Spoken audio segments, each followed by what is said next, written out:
আস্তে আস্তে জননেতার আগমন শুভেচ্ছায় স্বাগতম, জননেতার আগমন শুভেচ্ছায় স্বাগতম, প্রিয় নেতার আগমন শুভেচ্ছায় স্বাগতম, বন্ধুর কাদেরের আগমন শুভেচ্ছায় স্বাগতম, বন্ধুর কাদেরের আগমন শুভেচ্ছায় স্বাগতম। চুহালিবাসীর পক্ষ থেকে লাল গোলাপ শুভেচ্ছা, লাল গোলাপ শুভেচ্ছা,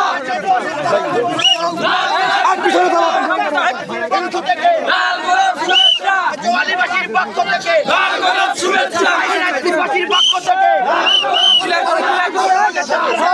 শুভেচ্ছায় স্বাগত জননেতার আগমন শুভেচ্ছায় স্বাগতম।